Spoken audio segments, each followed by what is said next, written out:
तो वैक्सीन के इस्तेमाल को मंजूरी मिल जाने के बाद अब कभी भी देश में टीकाकरण का कार्यक्रम शुरू हो सकता है। और इस बीच मध्य प्रदेश में मुख्यमंत्री शिवराज सिंह चौहान ने साफ कर दिया कि वैक्सीन के मार्केट में आते सबसे पहले प्रायोरिटी ग्रुप्स का वैक्सीनेशन होगा।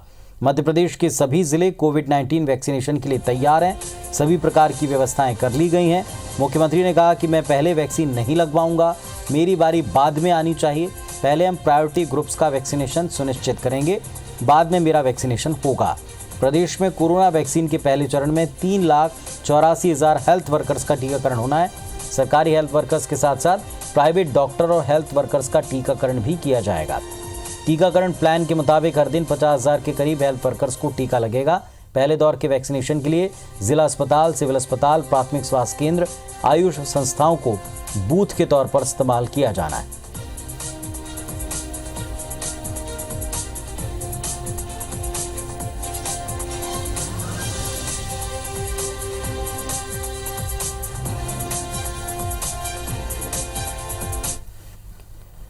एक तरफ वैक्सीन को लेकर के तैयारियां जोरों पर हैं, दूसरी तरफ कोरोना के आंकड़ों की भी स्थिति जान लेते हैं। छत्तीसगढ़ में कोरोना के आंकड़े अभी पूरी तरह थमे नहीं। मुख्य सचिव अमिताभ जैन कोरोना संक्रमित हो गए।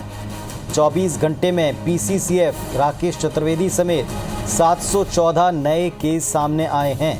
महासमुंद के जनपद पंचायत में भी अधिकारी की मौत हुई। जनपद पंचायत अध्यक्ष भागीरथी चंद्राकर कोरोना पॉजिटिव थे।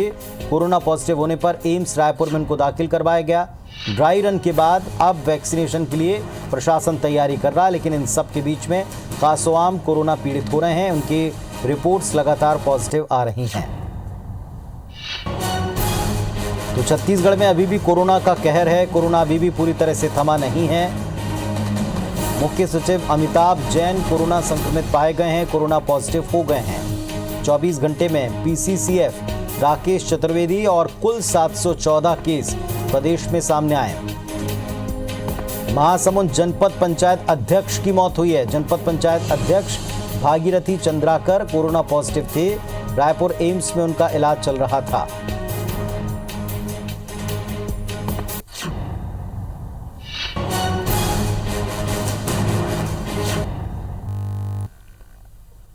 वहीं छत्तीसगढ़ पुलिस हेडक्वार्टर में पदस्थ डीएसपी की कोरोना से मृत्यु हो गई। डीएसपी सुनील शर्मा पुलिस मुख्यालय रायपुर में फॉरेंसिक डिपार्टमेंट में फिंगरप्रिंट विंग में पदस्थ थे। कोविड पॉजिटिव रिपोर्ट आने के बाद रायपुर के निजी अस्पताल में उनका इलाज जारी था, लेकिन 4 दिन पहले उनकी तबीयत ज़्यादा बिगड़ी और इसके बाद रायपुर एम्स में उनको भर्ती कराया गया। इलाज के दौरान डीएसपी सुनील शर्मा की मृत्यु हो गई। 55 साल के सुनील शर्मा बिलासपुर के रहने वाले थे। इसके पहले भी छत्तीसगढ़ पुलिस में कार्यरत कर्मचारियों अधिकारियों की कोरोना से मृत्यु की खबरें आ चुकी हैं।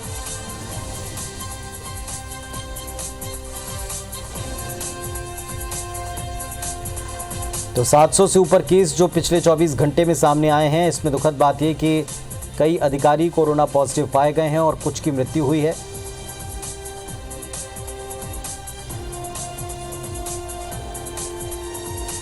और इस वक्त क्या स्थिति है वैक्सीनेशन को लेकर, क्या स्थिति है कोरोना को लेकर, ये बता रहे हैं हमारे सहयोगी। इस वक्त 2 सहयोगी हमारे साथ में जुड़ रहे हैं। आकांक्षा जुड़ गई भोपाल से और स्टार जैन जुड़े हैं न्यूज़ रूम से हमारे साथ में। दोनों का रुख करेंगे। पहले भोपाल चलते हैं। आकांक्षा, जिस तरह की स्थिति है इसमें बताया जा रहा है कि वैक्सीनेशन को लेकर के हलचल ज़्यादा है, उसको लेकर तैयारियाँ ज़्यादा हैं, केंद्र तय हो गए हैं, और कोरोना की क्या स्थिति इस बीच ये भी बताएं।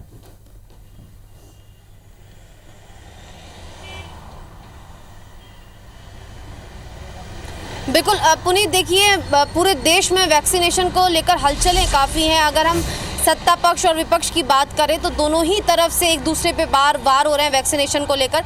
वहीं अगर मध्य प्रदेश में बात करें तो मध्य प्रदेश में साफ कर दिया मुख्यमंत्री शिवराज सिंह चौहान ने कि जब भी वैक्सीनेशन मार्केट में आएगी, वैक्सीन मार्केट में आएगी, तो सबसे पहला जो टीके लगेंगे वो उनको नहीं लगेंगे, बल्कि सबसे पहले जो टीके लगने शुरू होंगे वो प्रायोरिटी ग्रुप, यानी हमारे जो हेल्थ वर्कर्स हैं जिन्होंने फ्रंट लाइन में आके इस पूरे कोरोना समय में लोगों की जान बचाने का काम किया है, उनको मदद करने का काम किया है। सबसे पहले टीका लगने का अधिकार उन्हीं का ही है। दरअसल आज मुख्यमंत्री की कलेक्टर्स और कमिश्नर के साथ बैठक थी, तो इस बैठक की जो शुरुआत हुई वो इसी बात से शुरुआत हुई कि वैक्सीनेशन की स्टोरेज और वैक्सीन को प्रॉपर तरीके से लगवाने के क्या इंतजाम आते, तो उसी को लेकर उन्होंने ये बात कही कि सबसे पहला जो टीकाकरण होगा वो मध्य प्रदेश के फ्रंटलाइन कोरोना वॉरियर्स की बात करें तो फ्रंटलाइन के जो हमारे स्वास्थ्य विभाग के जो अधिकारी हैं, कर्मचारी हैं, डॉक्टर हैं, उन्हीं को लगेगा। देखिए मध्य प्रदेश में पूरे 3,84,000 से ज़्यादा अधिकारी कर्मचारी, जिसमें प्राइवेट अधिकारी कर्मचारी डॉक्टर्स भी शामिल हैं, इन्हें सबसे पहले लगेगा और लगभग 5 से 6 दिन का समय लगेगा, क्योंकि हर दिन लगभग 50,000 लोगों को टीका लगना है। ऐसे में 5 से 6 दिन बाद सेकंड स्टेज के जो प्रायोरिटी के लोग हैं उनकी बारी आएगी। वहीं अगर हम बात करें स्टोरेज की, तो देखिए अभी तक 1190 जगहों पे स्टोरेज की गई थी, लेकिन अब उसको 40 जगह और बढ़ा दिया गया। इसका सबसे बड़ा कारण यही है कि ग्रामीण इलाकों में लगभग 1 घंटा और शहरी इलाकों में आधा घंटा ही टाइम लगे जो टीकाकरण केंद्र है वहाँ पर वैक्सीन पहुँचने के लिए। तो इसीलिए जो वैक्सीन का स्टोरेज रूम है उसको इतना करीब बनाया जाएगा हर केंद्र के कि जो वैक्सीन है वो आधे और 1 घंटे के अंतराल के बीच में ही टीकाकरण केंद्रों पे पहुँच जाए। इसी के साथ ही जितना भी डाटा है जो फर्स्ट स्टेज में जिन्हें वैक्सीन लगेगा वो सारा डेटा केंद्र को भेज दिया गया है और बता दिया गया है कि फर्स्ट फेज़ में इन्हीं लोगों को वैक्सीन लगना है। इसी के साथ देखिए अगर हम पूरे मध्य प्रदेश में कोरोना की स्थिति की बात करें तो हर रोज़ लगभग 800 से 900 केसेस रोज़ आते हैं, लेकिन एक अच्छी खबर ये भी है कि मध्य प्रदेश में जो कोरोना के आंकड़े हैं वो पहले के मुकाबले अब काफ़ी कम हो रहे हैं। लोगों की जो मिलने की जो जितनी क्षमता से लोग पहले मिल रहे थे उतनी क्षमता से फिलहाल जो लोगों के आंकड़े हैं वो बढ़ते हुए दिखाई नहीं दे रहे हैं। रिकवरी रेट भी बहुत ज़्यादा सुधार आया है। वहीं मरने वालों की संख्या की बात करें तो हालांकि जो मृत्यु दर है वो अभी भी काफ़ी ज़्यादा है, लेकिन आंकड़े मिलने की जो संख्या है उसमें काफ़ी कमी देखी जा रही है। जी चलिए, तो आंकड़े कम हैं, दूसरी तरफ तैयारियां तेज हैं, ये दोनों ठीक खबरें कही जा सकती हैं।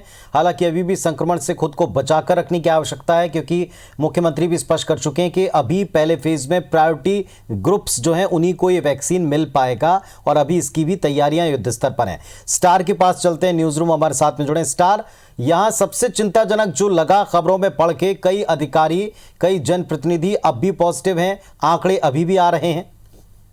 देखिए, वैक्सीनेशन की तैयारी एक तरफ जारी है, प्रशासन की ड्राई रन के सफल हुआ था और उसके बाद एक्चुअल वैक्सीनेशन की तैयारी में भी प्रशासन जुट गया है।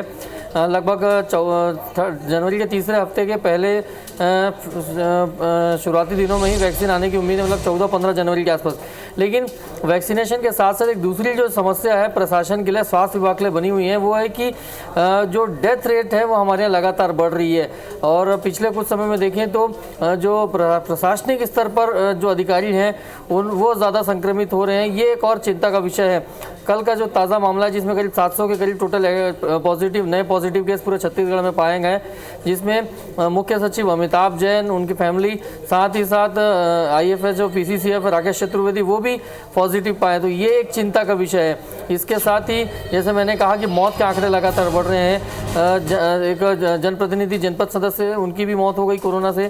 साथ ही साथ रायपुर पुलिस मुख्यालय में पदस्थ DSP है, उनकी कोरोना से मौत हो रही है। तो ये सरकार के लिए एक चिंता का विषय है, क्योंकि एक तरफ आप तैयारी तो वैक्सीनेशन की कर रहे हो, लेकिन दूसरी तरफ साथ ही साथ मौत का सिलसिला जो कोरोना से वो थम नहीं रहा है, उस पर ज़्यादा फोकस किया जा रहा है। प्रशासन की तरफ से डेथ कमेटी बनाई गई थी जो अपनी ऑडिट रिपोर्ट बीच बीच में पेश करती है और ये बात सामने आ रही है कि कहीं ना कहीं अर्ली डिटेक्शन में लापरवाही हो रही है, चाहे जो पब्लिक है उनकी तरफ से, क्योंकि उनका इलाज शुरू होने में देरी होती है, जिस वजह से उनकी सही समय पर इलाज नहीं मिल पाने की वजह से मृत्यु हो रही है। तो ये फिलहाल एक बड़ी गंभीर चिंता की बात है। और एक राहत की बात ये ज़रूर है कि छत्तीसगढ़ के 11 जिले ऐसे हो गए हैं जहाँ कोरोना के एक्टिव केस 100 से कम है। तो ये ओवरऑल देखा जाए तो आंकड़ों के हिसाब से थोड़ा सी राहत की बात है, क्योंकि लगातार मामले कम हो रहे हैं। सिर्फ डेथ का केस है वो ज़रूर बढ़ रहा है और उसके लिए प्रशासन लगातार चिंतन कर रहे हैं। बहुत शुक्रिया स्टार आपका इस पूरी जानकारी के लिए। आकांक्षा, आपका भी धन्यवाद जानकारी के लिए। तो कुल मिलाकर इंदौर में कोरोना का कहर अब कम होता दिखाई दे रहा है। रविवार रात को कोरोना के 107 नए मरीज मिले और साथ ही 3 मौत से कुल आंकड़ा 887 पहुंच गया। हालांकि जिले के कई इलाकों से मरीजों की संख्या बढ़ रही है। पहले से संक्रमित इलाकों में सुदामानगर और विजयनगर में लगातार नए मरीज मिल रहे हैं। दरअसल 56 दिनों के बाद मरीजों का आंकड़ा नीचे आया। इससे पहले 8 नवंबर को 108 मरीज मिले थे।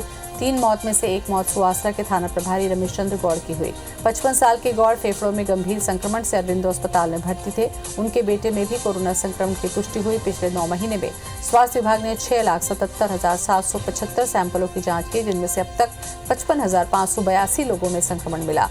राहत की बात है कि 52,197 मरीज स्वस्थ हो चुके हैं, जबकि एक्टिव मरीजों की संख्या 2,498 बनी हुई है।